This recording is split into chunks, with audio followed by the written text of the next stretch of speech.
Social મીડિયાના માધ્યમથી અને સરકારના પરિપત્ર મુજબ આજે તમને ઘણી જગ્યાએ ચૂંટાયેલા પ્રતિનિધિઓ દરેક વ્યક્તિઓ વૃક્ષારોપણના કાર્યક્રમો કરતા દેખાતા જોવા મળે છે।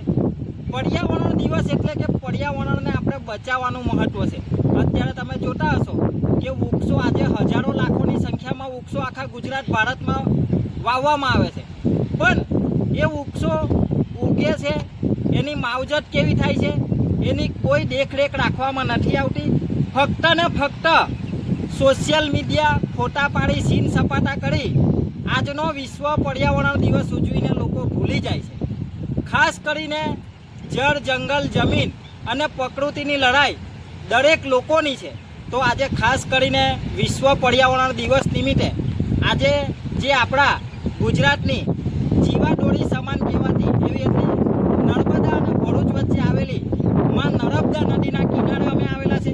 ત્યારે તમને બતાવું છું કે જે આ નર્મદા નદી છે તો ઘણા સમયથી અમારી લડત છે। જ્યારે આજે ઘણા ઉદ્યોગપતિઓ દ્વારા બિલ્ડરો દ્વારા જે બાંધકામો કરવામાં આવી રહેલા છે અને આજે ગ્રામ પંચાયતોના સરપંચ હોય, જિલ્લા સદસ્ય હોય, તાલુકા સદસ્ય હોય, તમામની બેદરકારીના લીધે આજે આ નર્મદા નદીના અંદર જેનું દર્શન કરવાથી દુર્લભ થઈ જતા હોય, જ્યારે આજે માં નર્મદાનું મહત્વ એટલું છે ત્યારે આજે જે લોકો પોતાના ઘરમાં પૂજાપાઠ કરે છે એના જ ઘરનું ગટરનું પાણી આ માં નર્મદામાં વહે છે। ત્યારે ખાસ તમામ ધર્મપ્રેમી જનતાને જણાવવાનું માં નર્મદા એક જળ એ જીવન છે, ત્યારે આને બચાવવા માટેના પ્રયત્ન પણ આપણે કરવા જોઈએ। જો ત્યારે આટલી ભક્તિની વાતો કરતા હોય ને માં નર્મદાનું આટલું મહત્વ હોય તો ચૂંટાયેલા પ્રતિનિધિઓ આ જે નર્મદાના અંદર ગંદકી ભર્યું પાણી આવી રહ્યું છે એના માટે ક્યારે બોલું?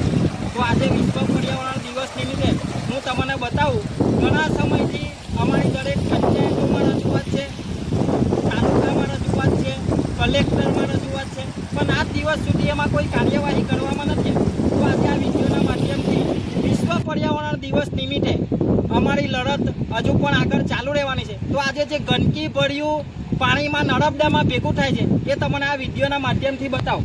આ તમે જોઈ શકો છો આ ગળખોલ, અંધારા, તમામ સામોર, માંડવા એવા ઘણા ગામો એવા છે કે જેનું પાણી સોસાયટીઓનું, બિલ્ડરોનું, ગટરનું પાણી સીધું નર્મદા નદીમાં આવે છે। આ તમે વિડીયોના માધ્યમથી જોઈ શકો છો આ ગટરનું ભરપૂર ગંદકી ભર્યું પાણી માં નર્મદા નદીમાં આવે છે।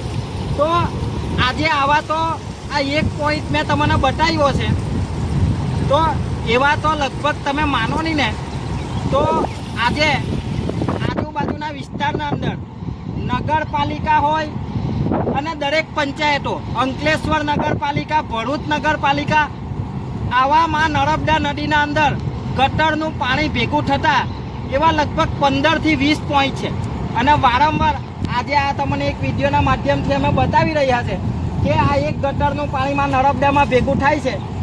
આના પછીના અગાઉ સમયના અંદર જે પણ ગટરનું પાણી આવી રીતે ભેગું થાય છે નર્મદાના અંદર, તો એ પણ આવનાર સમયમાં દરેક વિડીયોના માધ્યમથી તમને બતાવીશું। તો આમાં નર્મદાની જે ગંદકીમાં ભર્યું આ પાણી અંદર આવી રહ્યું છે એને અટકાવવા માટે તમામ લોકોને વિનંતીને અપીલ કરીએ છીએ। માં નર્મદાનું આટલું મહત્વ છે તો તમામ ખેડૂતો, તમામ ભરૂચની જનતાને અપીલ અને વિનંતી છે કે તમામ લોકો પ્રયત્ન કરે અને આ ગંદકી ભર્યું પાણી જે માં નર્મદામાં આવી રહ્યું છે એને અટકાવવા માટેના પ્રયત્નો કરે એવી તમામ જનતાને વિનંતી છે। વસ્તુ ભારત માતા કી જય, નમામિ દેવી નર્મદે।